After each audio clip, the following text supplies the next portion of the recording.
So, since we are in the business of connecting the dots, I would like to invite some of important dots to sit with me in the table. These are all my friends. These are people that we like to do stuff together, but it's also a professional meeting. So let me start. Orzi from Hungary.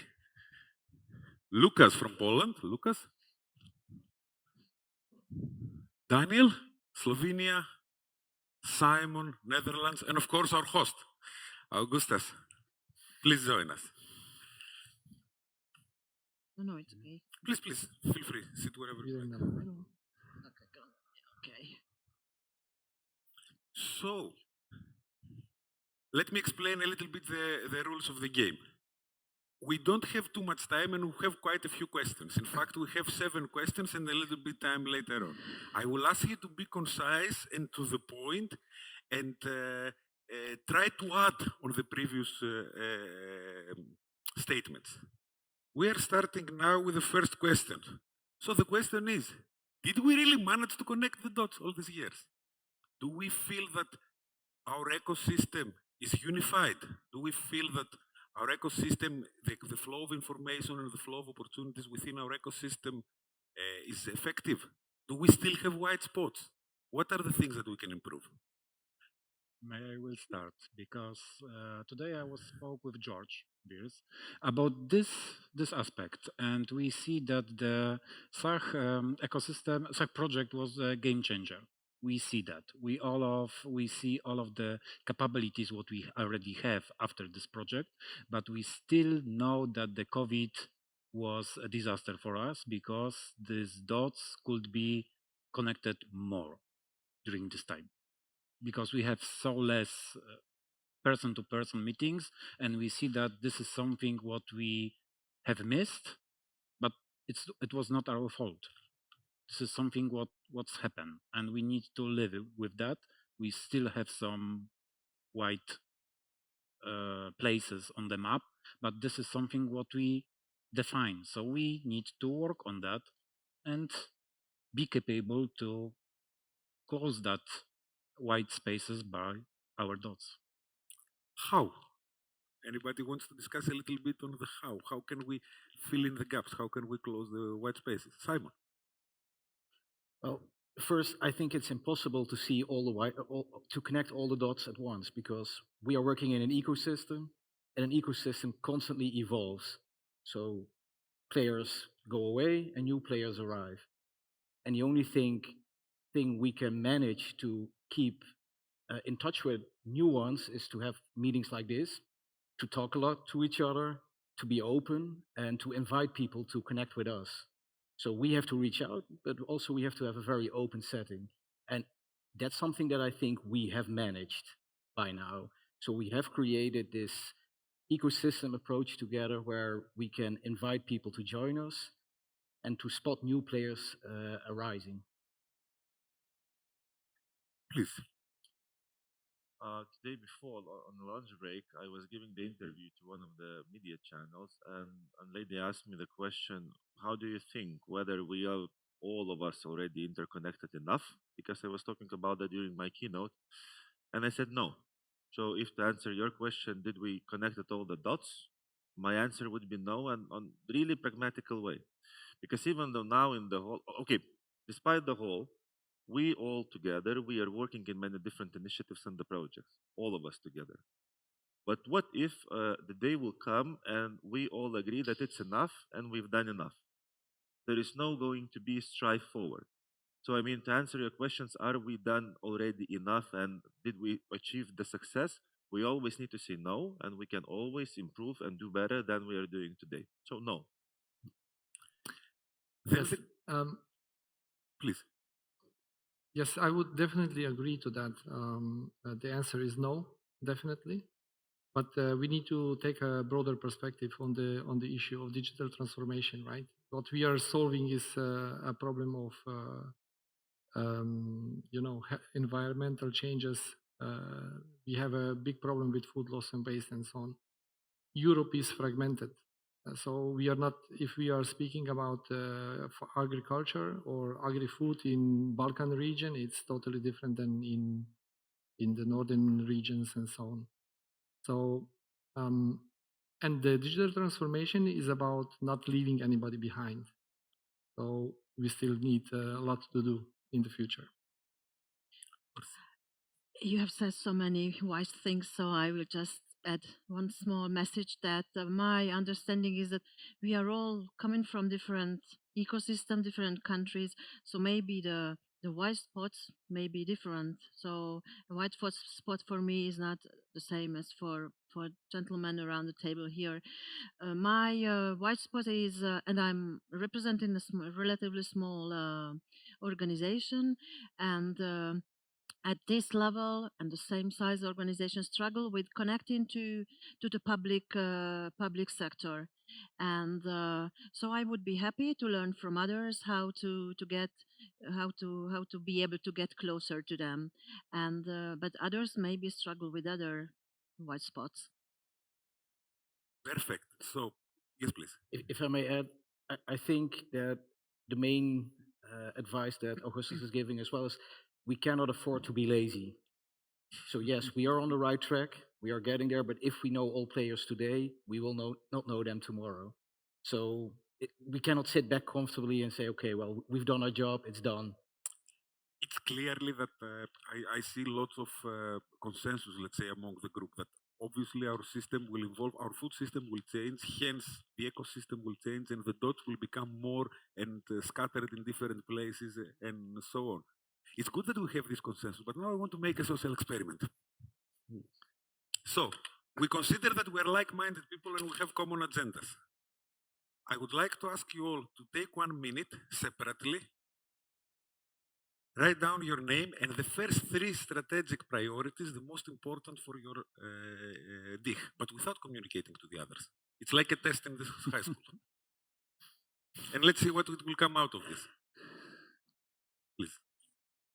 Thank you. And here you go. So let's see what we can manage in 1 minute. The purpose of this assignment is the following. Let's see really how common we are, what are our plans in the future, and see if we can bring them together.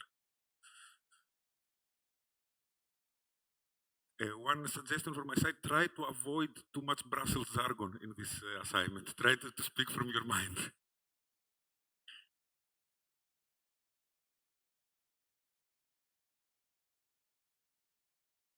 Let's see.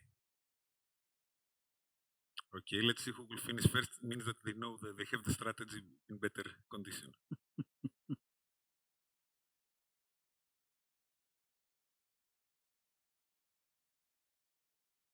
Time is running. I don't want to act like a professor to tell you to leave your pencil on the desk.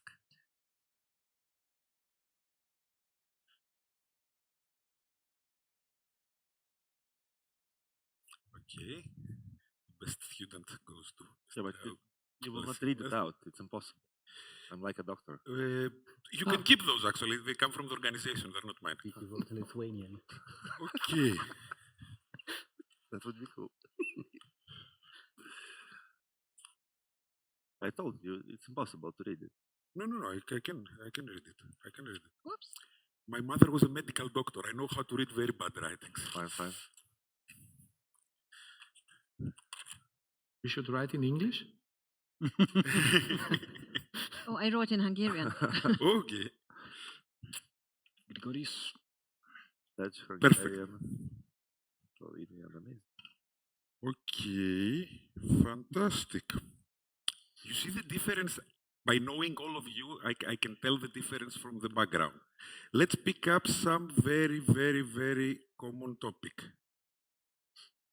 Access to finance and investments. We have a separate request for that, but this is something that all of you somehow have touched. All of you consider as top strategic priority. How can we bring investment to the people who need it, to the people who can make changes, to the startups, to the roots initiatives, etc. Access to infrastructure. How can we connect our infrastructure? How can we promote the infrastructure further? This is also a topic of the agenda. My question now towards you is, which of your strategic priorities you think you need the others? Simon, access to finance, get basics done, and create energy. These are, I like the term, but how can you take advantage of the knowledge, of the networks, of the energy of the others to achieve those strategic targets? I think starting with the last one, the energy is something you can easily create by using good examples from other countries. It's always hard to start in your own region, in your own country, if you don't have good examples that you can show to other companies. So it's, in my opinion, quite easy to build upon the good examples that are already there in other countries, and we can give our energy back to them as well. Augustas.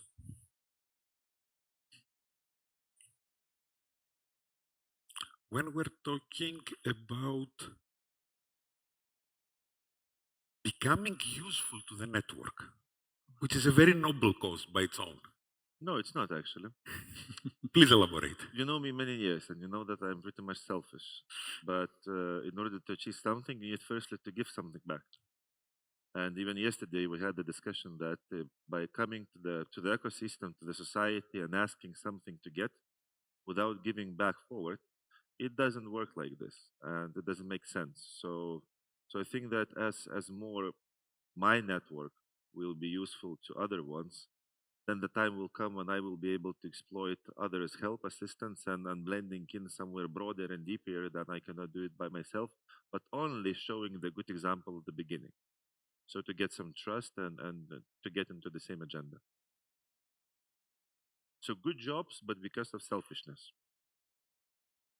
Point taken. I think that the motivation is very important.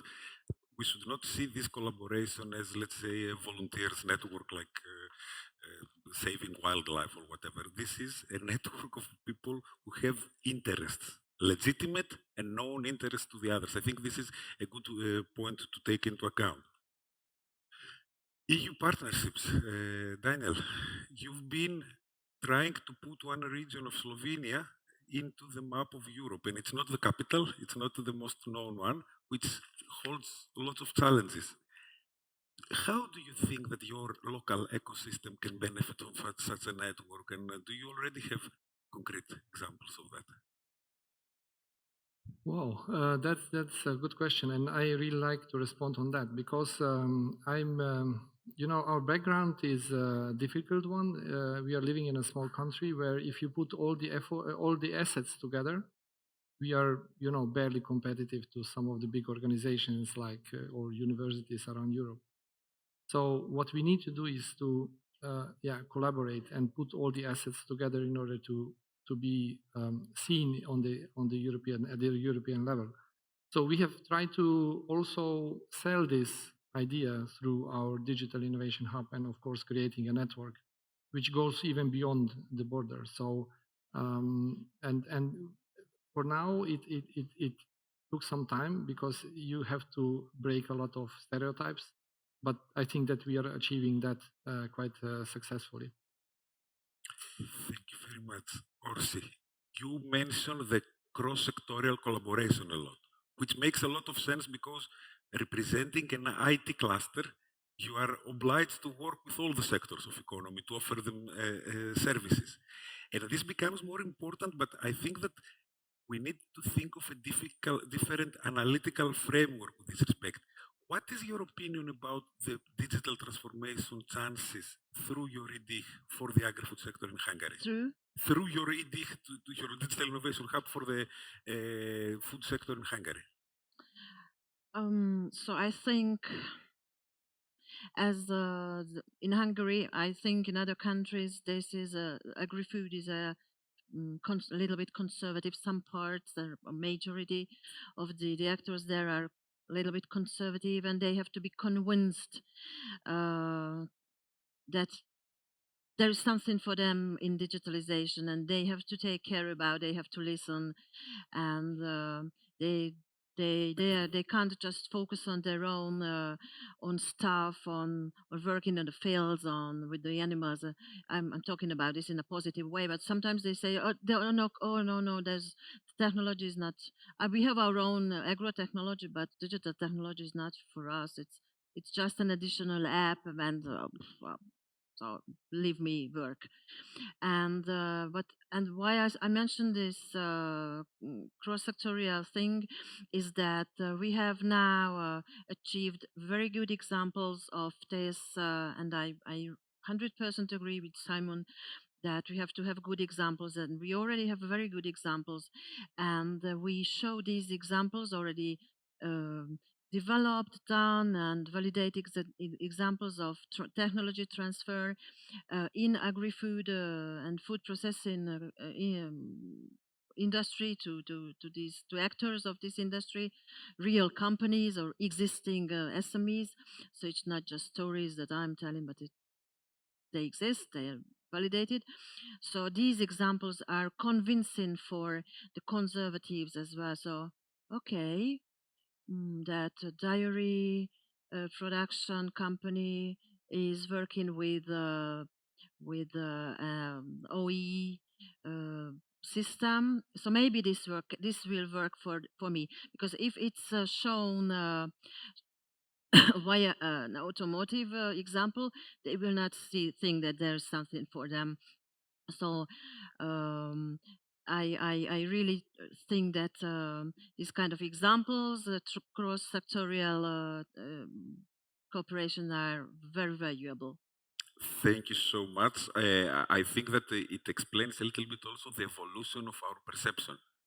When I got into this business just a few years ago, the discussion was about agricultural engineering and agronomy, food engineering, and all the other islands of knowledge. Today we're talking about food systems, and we're including all into that. So the evolution, I think, proves that cross-sectorial collaboration is necessity these days.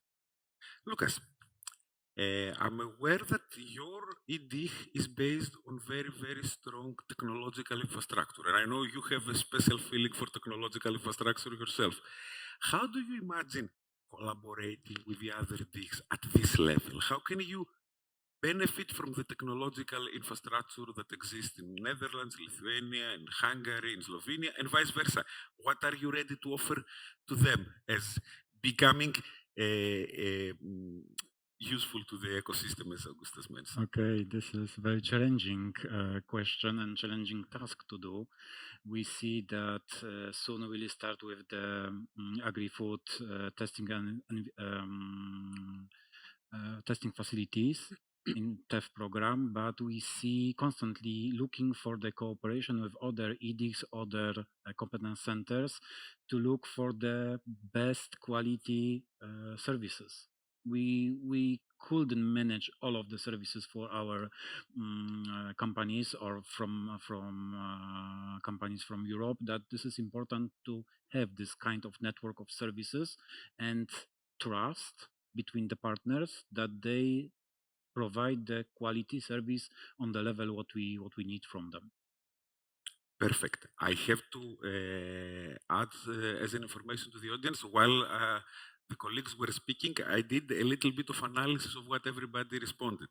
The news is that, with the exception of Simon's priority to create energy, all the rest priorities are common among you in different wordings. You care about the same things. You prioritize the same things.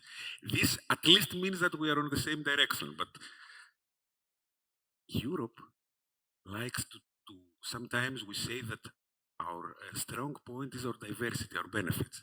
Some others say that due to fragmentation, we're losing it. What's your take on that? Can we really benefit from our differences? Is this diversity, is it a unique selling point of Europe? In the food sector, many people believe it is. The performance of the European food sector is exceptional exactly because of this diversity. How can we tackle fragmentation, though? How can we tackle the small player syndrome that exists very often in Europe? I will start with you, Łukasz, this time. Okay, I think our differences are beautiful and attractive for the different sector, different part of the Europe, different local arrangements what we have with our partners. And if we sometimes someone goes to large partner because now their capabilities are stronger, but sometimes their attitude of the large one is not that familiar with the thoughts of small companies. Maybe sometimes they are looking for the smaller partner, more close, more familiar, and more, let's say, family oriented with relations. So this is something what is very crucial and very important, to know your partner, to have information how to work with him, how to speak with him. Of course, if you need someone for the providing the service or providing the several services, of course you have a partner in the network. Maybe someone larger, maybe someone smaller, but it's important to know each other and combine the information, standardize the information between us to see which of our partners could be achievable, time, I would say, available at the moment when we have a client, and provide a service as soon as possible. So this is very important. So, know your partner, they say. Orsi, what's your take on this? I absolutely think that we can benefit from our differences, and we have to we have to invest in time and in money, in energy, to go to each other, to meet new people and learn from our differences, because it can be very refreshing to learn that the differences can work about that very different ways of they made their very different ways of working and living and seeing the world. And the other question was that, is it if it's a bottleneck or unique selling point that we are very diverse? It can be both. I think that when it can also be a little bit bottleneck, but I think that we have to work on overcoming it. So it can be a wall that we got there, and it's that we can't go further, but we have to learn to overcome it. Yes, and it can also be a unique selling point, but you have mentioned it, and yeah, and it and on the what I see, what I how I see our differences, it's a starting point for a continuous learning curve for a human being. So you also agree with the motto of Łukasz that the main thing is know your partners, KIP instead of KIC. Great. I grew up, I think many of us grew up with the idea that we are creating a common European market. I don't know if you remember the times that European Union was established, that was the message. Is it one market, Daniel? Is it one? And the fragmentation exists. What is the strategy, a good strategy for small ecosystems, for small players to overcome the fragmentation? Well, first of all, I would start with this question. I see diversity as a unique selling point, but only if we are smart. I mean, it can turn out the other way around as well. And there are, of course, many markets. The fragmentation is not only negative, but in terms of digital transformation and sustainability of food systems, of course, we need to be very careful, because no one should be left behind. We need to take care of for instance, I would take a case of farmers in Slovenia, for instance, because we have very big number of small farmers, and a few big farmers which are of course digitized, and they are using the top technologies and so on. But we are mostly focused on small farmers, which also need to take part. Otherwise, we will not get there, and the fragmentation will become even bigger. So it's a challenging point. It's not a straight answer. We need to be careful, and we need to be smart how we are dealing with diversity, how we are dealing with digital divide, and so many things. Augustas, I know that you've been working in the United States at one point with one of your companies. Happened by accident. How do you see the difference? Apart from answering the questions, I would like you to give us a little bit the flavor. Do you believe that our counterparts in the other side of the Atlantic, they have a very clear advantage because of the lack of fermentation? Okay, you're changing the music, but the answer is gonna be the same, right? So when we are talking about the diversity, I will get back to the comparison to the states, but when you ask like, so diversity is bad or good, wrong, right? I would ask yourself, because you were talking about the coral reef, right? So what's the most beautiful thing about the coral reef? Diversity of different fishes, of different plants, of different corals. I mean, this is what makes it beautiful. Because I'm not sure how keen you are in the diving. I would say most probably not, knowing your sport enthusiasm and those things. But like, not to go deep there, I've seen how the dyed coral reef looks like without the fishes, without the colors. It's about nothing. It's just piece of rock in a way. So when we are talking that, so we are different, is it good or bad? Of course it's good, because it makes us stronger. I'm challenging me myself not to question. Yes, to know the partner is very important, but also to understand how to exploit each of us because of the difference. And on the basis on which I can collaborate, and I do collaborate with Łukasz, it will not fit Simon, or vice versa. I mean, by knowing deeply, we can understand how to exploit. Now, going to the States, at the beginning for them, everything is easier because they are kind of aligned and more standardized. Even though, of course, there are many differences in the states, in between the states, and this and that. But what I love about the Europe, we are slower at the beginning because of different cultures, different mentalities, different characters. But once everyone in Europe gets the point and the idea, we are becoming very aggressive and very fast. So that would be the comparison. They are faster at the beginning. We are slower, but overwhelming them at the very end. If we all believe that digital transformation and innovation is a marathon rather than 100 meters race, I think we're on a good track with your comment. Simon, what do you think? It's kind of hard to add something to what has been already said, but I think the differences and diversity are the only reason that we exist. If I look at myself, but probably if you look at yourself as well, the person who is most alike you is not the person you want to collaborate with.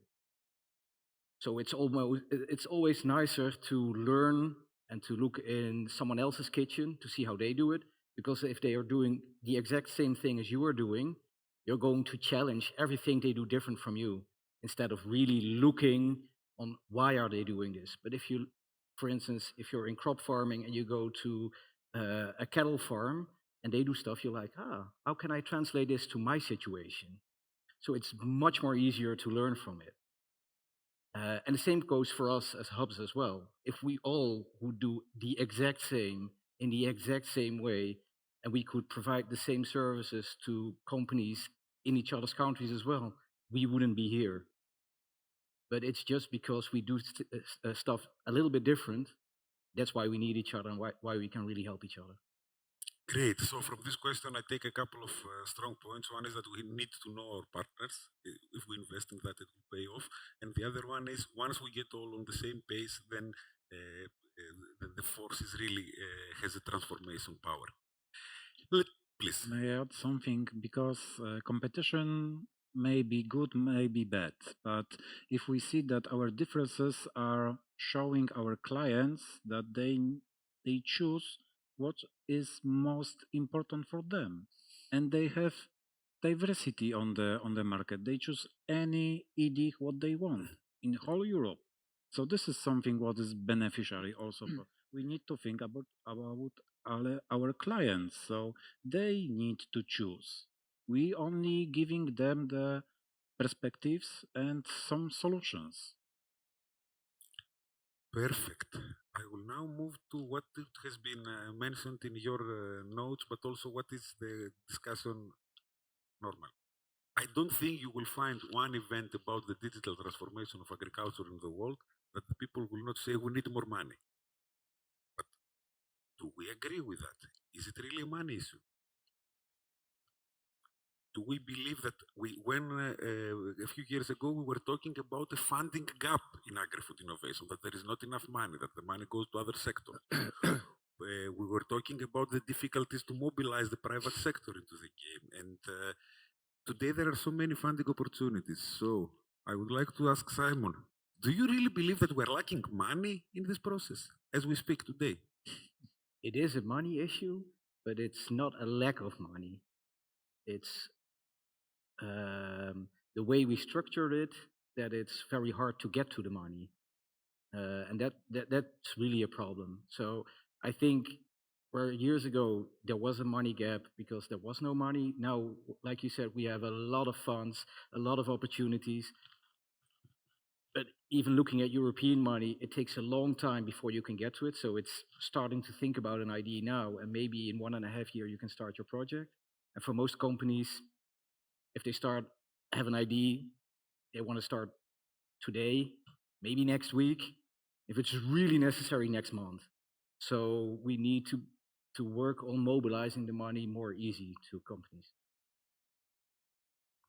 Augustas, do you think that we are aware of all the funding opportunities? And what about the rest of the questions? How do you I'm feel? just looking at the timer, so I'm thinking whether I will finish within 32 minutes or not. You tackled the wrong guy talking about this topic.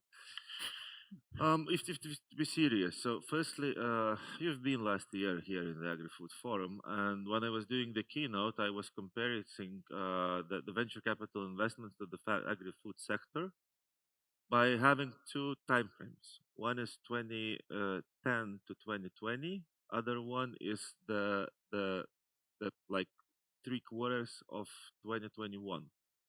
So not full year if to compare with the decade. And within those 3/4, the agri-food industry in general, taking the statistics from the States and EU, got more money than per a decade. Talking about venture private capital. So now I wouldn't say that the money is an issue. I would say that the smart money is an issue, because two examples, just two, and then I'm shutting up.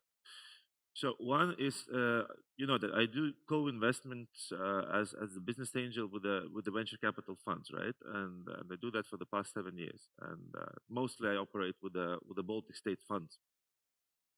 Never in my life, within those 7 years, none of the funds were talking about technologies or disruptive technologies or deep tech dedicated for the agri-food before the 2021. And now everyone started to call me and ask, what do you think about this and that? And I'm saying, listen, you have no understanding at all about the industry because you were not focusing on that never in your life.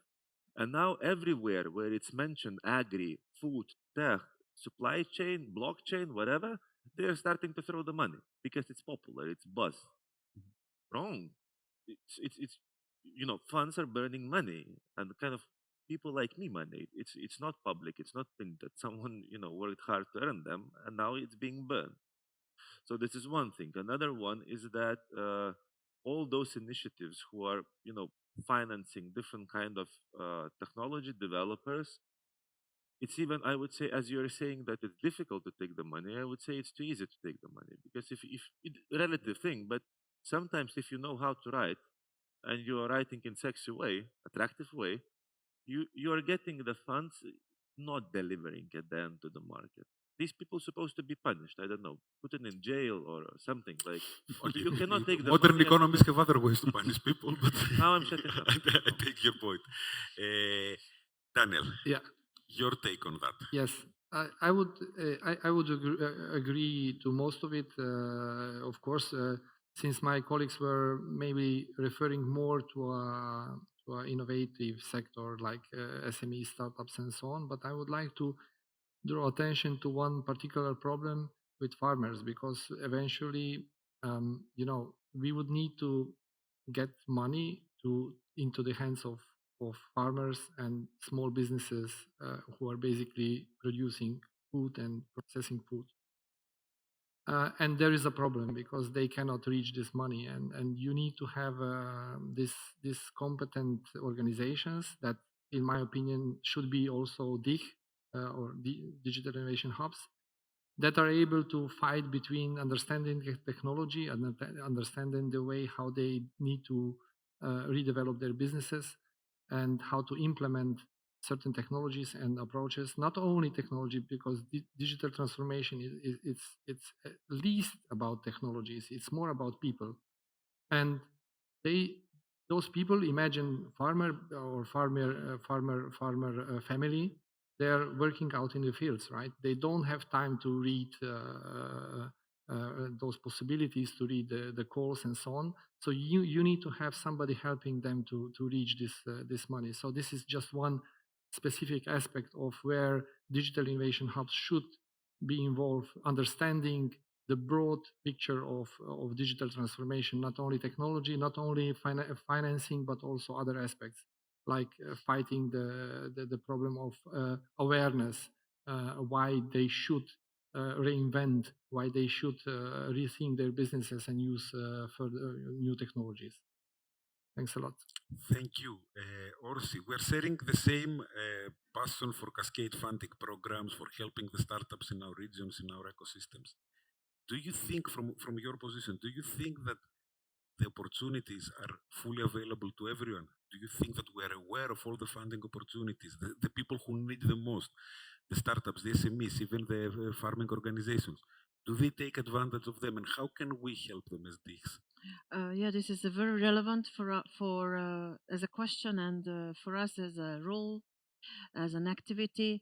And we have just heard one of part of my reply. So in Hungary, so I will speak a little bit of Hungarian SMEs. They need innovation. They need agri-food and food processing. They need technology transfer. There are a lot of possibilities to grow based on new technologies, but they are a little bit afraid of it. As I said earlier, it's not, we don't know, we don't touch it. It's not for us. There is another problem, that the low efficiency. So they, in terms of making money within the operation. So our companies in Central Europe, Eastern Europe are a little bit known for that. They are not very as efficient as in with their production as in the Netherlands, for example. They were well known for being very productive, and so they don't have too much money to invest on it. So they are eager to get information about funding possibilities, but alone they are not able to find it. Then alone so there's the DIH role there, and then they need the translator role. So okay, there's an information, there's a funding possibility, but how to do this, where to start, how to write, what's there, and then what that's what Daniel said, that they really need help in it to find. So to wrap up, to find the information about funding opportunities, and to make proposals, to get over it. And we have within the cluster and within our community so-called digital mentor. So companies who are already familiar with cascade funding possibilities, they love it because it's easy. Yes. You know all the pros, and we go to the food processing companies and show them, look, there's someone who knows, who have already done. Cooperate with them. There's money, there's the technology provider. Go together, and you will be happy in the end. I think this is another very good learning takeaway. This is a best practice we can copy: the digital mentor in the position of digital mentor inside the DIHs. Łukasz, what do you think? Is there enough money? Do we need more? I think yes, but I look on this on the different side. We are mainly working with the private sector, with the companies, and for them, they should be in the middle of this change. This is obvious, but for them, investment is a risk. So E-DIH should be like a risk management facilitator or body which help. And I think due to the providing the proof of concept on some environment, what is known for the E-DIHs or for the sector or for the implementation aspects, what E-DIH know, this risk will be lowering for the companies. The investment will be reduced, or they may test if the solution will work on this environment, what is changing day from day now, and we see how many of external influences should or may burning some of the sectors or some of the markets already. So E-DIHs will be fabulous occasion to promote this kind of helping and assisting the companies and private sector to test before invest service or environment what they may use. If I wanted to summarize what you are mentioning and what Ors is mentioning, but also what I got from the other speakers, is that it's not a money issue, it's a knowledge issue, it's a collaboration issue, it's more a risk issue. So we have lots of good examples. De-risking facility, digital mentor, there are quite a few things that we can do. Lots of work to be done. Do we have the critical mass to do it alone? This is the topic of the next question. Can we really do it alone? Or we need to motivate? What motivates you? I liked the intro of Augustas previously saying, I'm participating to offer to the others selfishly, because I know that this is the way that I can also get back. So, obviously we need to work together. What are our main motives for working together, but also what worries us? Orsi, I will start with you this time. So, because there's a famous Hungarian film, I'm not sure you know, but there's a saying, it's not very new, but there's a very symptomatic moment in it, and one coach of a football team says, we need to have a team. And within your organization, you have to have a team, but we are a small team, so we absolutely need others. We need others' motivation, energy, flow, and knowledge and competence. We have to find, because we are also selfish, and we want to go to achieve things, results, and we have to say that we are wise enough. Also, we can't do it alone. So we need to gather the resources. Mental, physical, intellectual resources. So that's why I'm mainly working with others. But is this process really that smooth? Is there something that worries you in an upcoming collaboration? Do you think that, what are the main things that you see as obstacles for this collaboration to materialize in the pan-European, or at least in as broad level as possible? The human factor, that when I share something and it may be used for not only for my, not also for my purposes, but for other one's purposes. But that's a risk. But if I couldn't forget this, I would stay alone in my corner at home and I wouldn't talk to others. So there's a risk. But you have to choose. You have to know your partners. You have to choose wisely. Perfect, Simon. Netherlands is an example of a collaborative spirit from the foundation of the nation. What is your take on that? What worries me, let's start with my worries, because it's always good to start with my worries. What worries me is that keeping track of what all the other eddies are doing will be a daytime job, preventing me to do my actual job.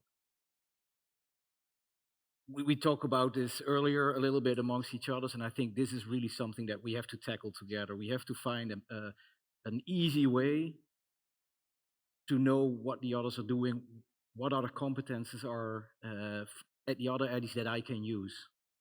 Because if Augustas is better at something, or Orsi or anyone else, I want to go there with my company so that the company is helped quickly. And I want to join them so I can learn to do it next time myself. But right now, if I look at the European landscape with all the eddies, well, it's fun to travel everywhere, but so that's my biggest worry, and but again, that is also what motivates me to collaborate with each other, because I think that together we can get way farther and in the end faster. Łukasz, I think collaboration for us is very important because we may learn faster. We have then through the network we have good practices. What is very important for us, we may provide and scaling up quality through our services. What is very important for our clients. I see maybe some worries have about the price competition, because this is something what will be on the beginning, but after a few months or years, I see the quality will be main aspect for our clients, or easy access to service. This is something what is also important. And I think about service standards. This is something what needs to be sure that the standards will be good enough that our client will be not revoking any services from the E-DIH ecosystem. So the basic standards for the services is very important to achieve, and this is something what we need to provide as a whole network. Daniel, Yes. I know you're an optimistic person, but I'm sure in such ambitious targets like putting all the people to work together, Yeah. what do you think? I'm looking at this word alone. I have not seen it for a long time. I think that I have to respond to that, because alone is absolutely prohibited word in the world of digital innovation hubs and European digital innovation hubs. I have not seen it a long time. So you can imagine that in the world of interdisciplinarity, the complex world that we have created and the complex systems, there is no place. You cannot do anything alone. And what motivates me to work with other digital innovation hubs and European digital innovation hubs is because then we are much stronger. I mean, myself, our digital innovation hubs or our E-DIH is strong to that, is stronger to the point how strong your network is, basically. And that's a crucial. If you want to be the best one, you need to have the best network. You need to collaborate the best you can. And that basically motivates us. And I don't have any worries. You don't have any worries. No. You confirm my estimation Yeah, about come you on. being Optimistic. optimistic Come all on. the time. Another optimistic gentleman is on the panel, Augustas. Optimistic. You wish. I'm not sure. I mean, today, even though it's gathering up of the friends, right? Everyone knows each other. We came up, we gathered to make some impact, to agree on the future. But everyone is so polite. So let me at least. I will be the first one today, and but by saying that the main motivation. I'm sorry for that, but the main motivation, one of the main motivations for me, it's money. Fair enough. I mean, because now I feel that today, like 100 social enterprises has gathered up to make some kind of impact for the better life. But like, to be honest, I mean, I'm capitalist. I don't believe that we can achieve high impact without not having the money, because it's one of the tools, unfortunately, which we have to use in the economy, the way how it's being driven. It doesn't work otherwise. I mean, so I'm thinking that by exploiting others, partners, E-DIHs, to make more money together. Because the main goal is not the money. The collaboration's goal, to me personally, it's to make more money. So to achieve those goals and the strategy and the vision, what you are actually having in the long run. And not talking about the money, it seems that the money, the wording is kind of like cancelled and eliminated in our today agenda, guys. I mean, it even costs to fly to Lithuania, you need to pay. So let's talk about how to make more money together to achieve long, strategic, and sustainable goals. But please don't eliminate this word. I mean, it's important. It's good to have those bold statements. I mean, we really need to talk sometimes out of the context and put our motives as they are straight on the table. We're starting something ambitious, and I think that by now the audience has been convinced up to a point that we're going to collaborate, we're going to do great things as digital innovation hubs, as actors of the ecosystem. Okay, I don't think there is any event in the world that they don't put ambitious targets at the end. But can we start small? Can we start with something tangible? What will you be doing in the next 6 months? What you will be doing, Simon, in the next 6 months to materialize this collaboration? I'm not sure yet. I have to think about what has been said here today, to be honest. But as I said at the first question you asked, I think for looking at my own region, to get it done there, we need is energy. I cannot speak for the other countries, but in the Netherlands, there are too many programs developing. So it's one program stumbling over the other, over the next, and E-DIH is just one of them. So it's not about companies seeking money or help. It's the programs that are seeking a company that wants their help. And I really want to get out of that circle. I want to get out of that circle, and I want us to add value again and to create energy for the SMEs to come to us. But if you ask me, how will you do it? I'm inspired here today, but I don't have the solution yet. Great. Orsi, what are your short-term Yes, plans about this topic, about the collaboration? I really feel addressed with this question because we are a small organization, maybe as tiny as this little snail. And we are not part of, we are a DIH, but we are not part of any Hungarian E-DIHs. But I would really like to get closer to them. And from another point of view, because maybe you know how Hungary is working now, everything is very centralized, and there is one very strong central will which decides everything. And so the building of the E-DIHs was a little bit based on this as well. It was decided who goes where, and so that's the way. And now there are big universities and research organizations within these consortia, and I have a little question mark in my head: how will they go to the SMEs, which is the main target group of theoretically of these DIHs?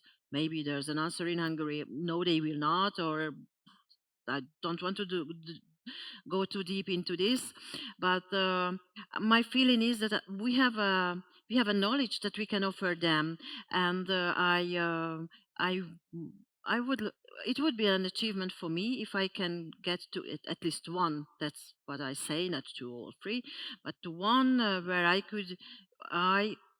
I have a network of we are talking about network of clusters in Hungary, where we have very good working clusters together, and I think that it would be an achievement if we could go and start a conversation with them, and later in a later phase we would be able to help them to bring money to the SMEs.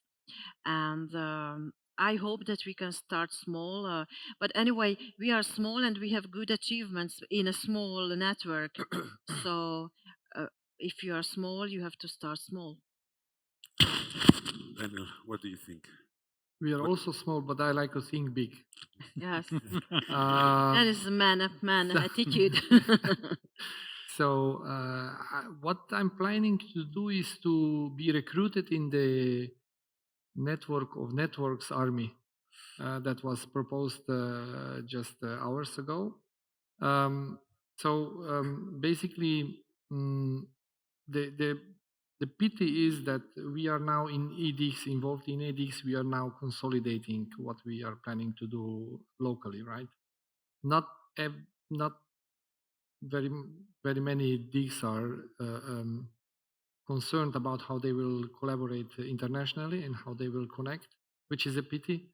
And I don't think that at least I have not seen the Commission approaching with this managing of E-DIHs, European E-DIHs yet. So what we should do is, because of agri-food is somehow, I would say, underrepresented in many countries in this E-DIH story, because there are not so many sectoral E-DIHs. We are just few few of us really representing sectoral driven ethics. So we might join forces as soon as possible and start dreaming big. So that's my plan. Okay, we can always think big while doing small everyday things. And Łukasz, how do you feel about that? The urgent and the long term, how do we manage this? Firstly, in the 6 months, I think I will work on the standardization of the services in our country. This is something what we think about. Also, with our 11 other edicts in our country, because what Daniel says, European Commission now doesn't show us the standardization processes. So we are thinking about creating ourselves something like that. Maybe we'll bloom it up to the other countries on other ecosystems what we are working on, but this will be the first step. The second step, what I thinking is to preparing and interconnecting the services from the TEF level with the E-DIH level, because this is most important for me because I'm coordinator of those two layers, and for me it's crucial to have this collaboration because it will be effective or must be effective. And I think the looking for the new perspective of collaboration and looking for the new good practices. This is something was very important for me, and I think I will be not doing this for the next 6 months, but I hope to the end of my days. Augustas, I left you last in this question for a purpose because you like to assign tasks and so please feel free. I lost the voice because I wanted to shout, so the body felt that. Me myself personally, I will go for holidays. This is for 6 months. Statement 3. Accept. Now, if to talk seriously, actually that was also serious, but why again about small? So we eliminated the word money. Now you're stating that we need to start from something small. I mean, I don't understand, but like in my opinion and understanding the DIHs itself, they're supposed to be big things. Not big organizations, management structures, whatever, but big goals, big things. I mean, I'm not sure. Maybe George would elaborate on that. What's the average, personnel size in a digital innovation hub? In my personal belief, it's about 5 people. If we will take an average in Europe, give it or take. Correct. AgriFood Lithuania, jointly with the Future Technology DIH, where we're having the national funding, we're having 45 people. AgriFood Lithuania is having more than 20 people. Why the hell it's impossible to do like a business model from the DIHs, even though they are non-profit, but working as the commercial entities and then doing a lot of things? This is, I don't understand. Sorry, like to be rude, but we don't need to be small. We don't need to walk and ask for the money to support someone else to. I don't get it. I mean, maybe because I came from the business, and when I set it up, I was looking at the venture. So the venture needs to bring money, even though you're not taking that as the profit, but you are scaling the ecosystem, fostering ecosystem, whatever. Doesn't matter.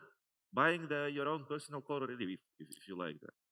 And talking about the next 6 months, so we as the DIH, we have our agenda for not 6 months, years in advance. This is what we've done today by inviting all the people and creating that network of networks, and we're going to elaborate on working that. We as the E-DIH, I think we were, as Mantas was saying, we were one of the first ones signed the agreement with the commission, pre-financed all the partners, and now, by the KPI set agenda, we're just going to digitalize a couple of thousands of companies in Lithuania. Very easy. I like this optimism, and I think that this is a good message to pass to the ecosystem and also to the people who are going to join us in this initiative of collaborating together. So it's the time that you have almost 1 minute each to pass the last message. To other E-DIHs that we would like to have on the table or on the room with us in the future, to the sector, to the agri-food sector, not only the farmers, but also the food production, and to policymakers. Łukasz, what's your message? Okay, to the E-DIHs, collaborate, collaborate, collaborate. This is obvious and most important.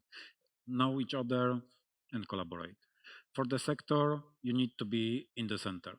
This is for you. So if you will be not engaged, then you miss the opportunity. And to the policymakers, use your experts. Look where the opportunities of the financing is. Maybe build the roadmaps in your countries, because this is very important. If the roadmaps is a tool for helping the sector organizations to see where they should be after 5, 10, 15, 50 years. Of course, this is bullshit, but 5 to 10 is quite achievable as a roadmap. So doing this kind of activities with your experts. Perfect. Simon. Simon, I What's hope. your name, man? Yes. I thought I was going to be the last one. So you messing stuff up. No, as Daniel said, I hope to be recruited for the network of networks as well. And then I think I only have one message to all, which is one of my favorite songs as well. It's "Come Join Us," because I think that's what you said as well. We have to start doing this together. Orsi. Yeah, I start with the policymakers. Let not be this just a project. So they started to build something, a new network. So use it, enhance it, and then give more money to make it alive for. So it shouldn't it just be a project. To the sector, channel your needs and challenges to E-DIHs. It will make a learning process for them. Maybe they will be able to help you. And the idea to other E-DIHs collaborate with each other. So be open to the others. Augustas. Again, I'm gonna kill everyone today, right? I mean, once the money going to be involved in digital innovation hubs, this will not be just a project or the network created by one of the department we know where because of to have it. But we need to think about sustainable business models. And I will repeat that until you will start to dream that, everyone, in this hall and to whom we broadcast. And now to answer your question, talking about the DIH sector and policymakers, and I can widen it up to many more stakeholders, I would say the same as my keynote today was sounding like. So I invite everyone to join the army, which is called Network of Networks. And without the procedures and the protocols, and doesn't matter you're a stakeholder or you are a DIH or you are a university or you're corporate, remember what I was saying. If we define common goals and common vision, then we just need to have one mission for ourselves and task is to do what we do the best. So if I like to talk about the money, I'm doing that. If someone is doing amazing science, go for it. If someone is educating people and creating skills and knowledge, let's put all our assets to one bowl or a bucket and to exploit that. So done for today, I think now officially. Daniel. Yeah, I would like to say that E-DIHs are of course here that they are pushed into the commercial businesses and starting to develop commercial businesses and services. So E-DIHs should really go in this direction, as Augustas is also mentioning. Maybe just short notice and messages to the sector. For instance, what we are seeing that sector is not digitalized enough. For instance, that public sector, for instance, the public advisory, they are lagging behind. They need to get on track. And the policymakers, I would like to see that digital innovation hubs and European digital innovation hubs are involved in implementing their policies. So like operational bodies, because they have knowledge and they have the operational stuff to be able to drive the open calls, national open calls, support farmers and so on. So they are not used, at least in our cases and in the region where I'm coming from, they're not used to the point. Perfect. And I think we managed to finish just on time. Lady, gentlemen, I would like to thank you all. It was really, I hope you enjoyed as much as I did. I hope the audience also enjoyed. George, I will take the opportunity to remind to the people that we are planning next year in October in Thessaloniki an event that we will try to bring more E-DIHs, more sectorial players, more European projects. We will try to continue the process of consolidating the sector. Thessaloniki is also my hometown, so I would be delighted if you could join us. Thank you very much for being here.